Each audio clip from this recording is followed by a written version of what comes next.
El Rey Divino. El Rey Divino es la figura histórica que representan quienes impusieron los primeros gobiernos de la historia de nuestra humanidad.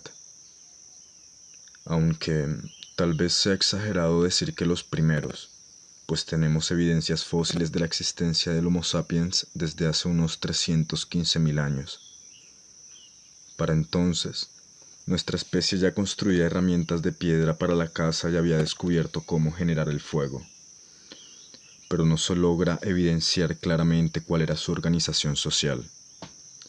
Se cree que con el fin de la glaciación World, hace aproximadamente 12.000 años, la Tierra presentó las condiciones adecuadas para ser cultivada, y el Homo sapiens pudo asentarse en un territorio pasando del nomadismo al sedentarismo.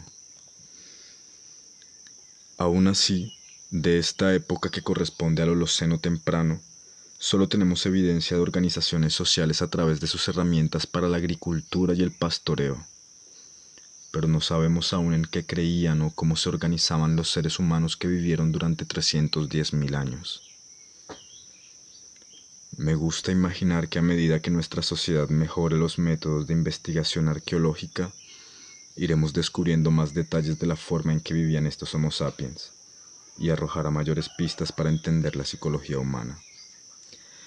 Por ahora tendremos que comenzar nuestro estudio del Rey Divino desde los sumerios, de quienes la arqueología moderna nos ha arrojado ya los datos suficientes para detectar la figura de este Rey Divino. Los Anunnaki. Sumerios es como se le conoce a los habitantes de una región histórica llamada Mesopotamia, ubicada en la parte oriental de la división territorial que hoy llamamos Irak. Fueron varios pueblos que se asentaron en las fértiles zonas ubicadas entre el río Tigris y el Éufrates hace aproximadamente 6.000 años. Actualmente les consideramos la cuna de la civilización por importantes avances atribuidos a ellos, tales como la primera rueda de hace unos 5.500 años o la escritura. Esta debido a que en 1997 fue hallada en esta región un conjunto de 300 piezas de arcilla. Eran vasijas y tablillas con inscripciones jeroglíficas en ellas. Gracias a la datación por radiocarbono se les estima una antigüedad de 5.200 años aproximadamente, convirtiéndose así en la escritura más antigua. O, como en los fósiles de la explosión cámbrica, la primera escritura que se plasmó sobre la superficie más durable. La escritura cuneiforme fue la que mejor sobrevivió. La transliteración de estos jeroglíficos no es clara, pero podemos obtener pistas para lo que nos interesa a través de ella. Uno de los mitos contados en las tablillas encontradas en esta región es la historia de Atrahasis. Nos cuenta que en los comienzos la tierra no tenía la apariencia actual. No era un lugar agradable y fueron los dioses menores quienes se encargaron de la ardua tarea de surcar los ríos y plantar los bosques durante 3.600 años, hasta que agotados decidieron detener el trabajo y llevar a cabo la primera huelga de la historia. Estos se plantaron frente al templo de Enlil, quien les había dado la orden de trabajar la tierra, para exigir una solución. Luego de un debate entre dioses ante este problema, la solución fue crear a los humanos. Así estos se encargarían de los trabajos que exigía la tierra y de brindarles la debida veneración a sus creadores mediante templos, ofrendas y obediencia. La encargada de crear a los humanos fue la diosa Mami, quien para cumplir su encargo introdujo barro en su interior. Lo mantuvo allí durante 10 ciclos lunares y transcurrido este tiempo, extrajo 7 seres del lado derecho y 7 del lado izquierdo. Estos dieron origen a la humanidad. Pero las cosas no resultaron como esperaban los dioses, pues los humanos eran estúpidos y solo se dedicaban a comer hierbas, defecar, copular y a hacer mucho ruido, perturbando de esta manera la tranquilidad de los dioses. Por esto, los dioses decidieron crear a los Anunnaki para educarlos. Aunque no queda claro en las tablillas si los Anunnaki fueron creados en ese momento o los dioses como Mami y Enlil eran los mismos Anunnaki, pues su nombre significa hijos de An, el dios más poderoso del panteón sumerio y padre de todos los dioses. Pero sí queda claro que la tarea de estos sería enseñarle a los humanos para qué habían nacido, a quién debían servir, en qué debían creer y cómo debían comportarse. Aquí vemos la primera excusa evidenciada para justificar un centralismo de poder sacerdotal. Veamos ahora cómo se justificó este centralismo unos años después y a casi 1500 kilómetros hacia el suroeste, en Egipto. Atum el onanista. Tal y como la mitología sumeria, las cosmogonías egipcias son poco claras dada su antigüedad y sistema de escritura en etapas primarias. Es difícil de comprender para nosotros, y tal vez para la mayoría de los egipcios de aquella época. Pero encontramos una historia muy llamativa proveniente de la Heliópolis. Tiene varias versiones que intentaremos resumir. En un principio no existía nada, solo Atum, quien contenía en su interior el germen de todo el universo. Pero éste se encontraba en un estado de inconsciencia, hasta que al despertar y tomar conciencia de sí mismo, comenzó a masturbarse compulsivamente hasta eyacular a varios seres que formarían al universo. De entre su semen surgió Shu y Tefnut, los dioses del viento y de la humedad. Estos comenzaron a copular entre ellos y dieron origen a Heb y Nut, los dioses del cielo y de la tierra, quienes también se unieron en actividad reproductiva, dando origen a muchas cosas en el universo, generando de esta manera un caos en la creación de Atum. Este decidió enviar a uno de sus ojos, el Sol, en una embarcación para que recorriera desde el cielo la tierra, dándose con esto cuenta de la gran cantidad de seres que ahora habitaban la tierra como resultado de la entropía. El ojo de Atum no pudo evitar derramar lágrimas, que al caer a la tierra dieron origen a una raza de nobles. Estos primeros humanos nacidos del llanto del dios se tomaron la tarea de imponer el orden, la justicia y el bien sobre el resto de la creación de Atum. Se convirtieron estas lágrimas en los primeros reyes que gobernaron Egipto durante muchos años y que se dieron su tarea a los faraones, quienes fueron sus descendientes.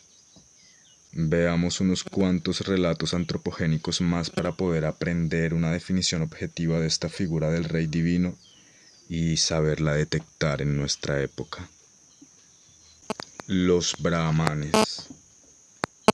Movámonos unos 5000 kilómetros hacia el oriente, hasta la actual India, en donde se preserva el Rig Veda, el texto más antiguo de esta región, con una datación aproximada de 3500 años. Está compuesto por una colección de 1028 himnos. El himno que nos interesa aquí es el Purusha Sukta.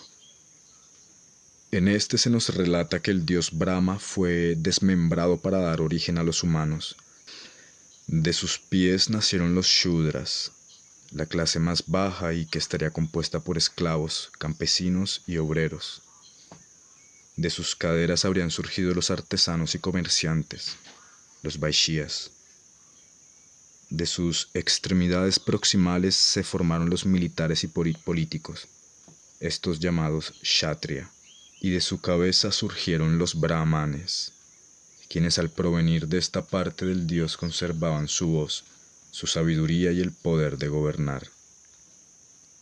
Manu fue el primer Brahman y rey. El Rig Veda cuenta que fue él quien escribió las leyes de Manu, un himno donde se establece el sistema de castas en la sociedad india. Este sistema consistía en dividir a la población en 4 castas según la parte del cuerpo de Brahma de la que proviniera. Para diferenciar a qué casta pertenecía un individuo, se utilizaba el concepto de Varna y Dasovarna. Varna significa de color noble o claro. Eran las personas de piel blanca y pertenecían a las castas superiores. Eran descendientes de los primeros brahmanes y por lo tanto los únicos con derecho divino a gobernar. Por su parte, Dasovarna significa de color enemigo u oscuro y se usaba para designar a las castas bajas. Para indagar sobre el origen de los más antiguos textos sagrados de la India, nos servirá saber que la lengua en que fueron escritos, el sánscrito clásico, fue el resultado de una mezcla entre lenguas extranjeras del norte y lenguas originarias de la India, producto de lo que se conoce como la hipótesis de la invasión indoaria. Esta consiste en una invasión que tuvo lugar hace entre 4.000 y 3.000 años en India por grupos provenientes del norte, quienes tenían un color de piel más claro. Estos tenían ventajas militares sobre los pobladores de la India, quienes eran de un color de piel más oscuro, pues al parecer los arios ya habían desarrollado el uso de caballos en sus ejércitos y del hierro como material. Aunque la principal evidencia de esto es lingüística, y por lo tanto no hay nada que demuestre que la invasión haya sido violenta, lo que sí sabemos es que el sistema de castas fue impuesto después de que un grupo de individuos proveniente del norte y de piel clara arribara a esta región. Es fácil detectar en el vedismo la figura del rey divino, pero echemos un vistazo a otros mitos, pues tener claro cómo se presentó esta figura en la historia antigua nos ayudará a detectar aquellas que cumplen la misma función. Conozcamos algunos de los discursos de los que se valió la teocracia en el continente americano. Kul Ahau. Los mayas fueron los pueblos que habitaron Mesoamérica desde hace unos 4.000 años hasta la invasión por parte de los europeos en el siglo XV de nuestra época. Los mayas, que ya habían desarrollado un sistema de escritura desde hacía unos 2.000 años, perdieron todos o la mayoría de sus textos, pues los españoles los quemaron. El Popol Vuh es el texto más antiguo en el que se retratan las creencias de estos pueblos. Fue escrito en fechas posteriores a la conquista por el fraile dominicano Francisco Jiménez de Quesada.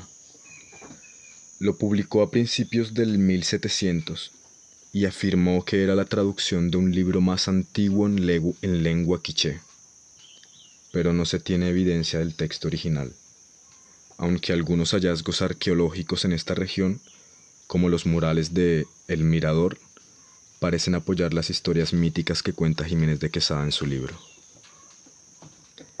Sabiendo esto, y para no extendernos en el contexto de la mitología maya, nos centraremos en el mito que nos interesa del Popol Vuh.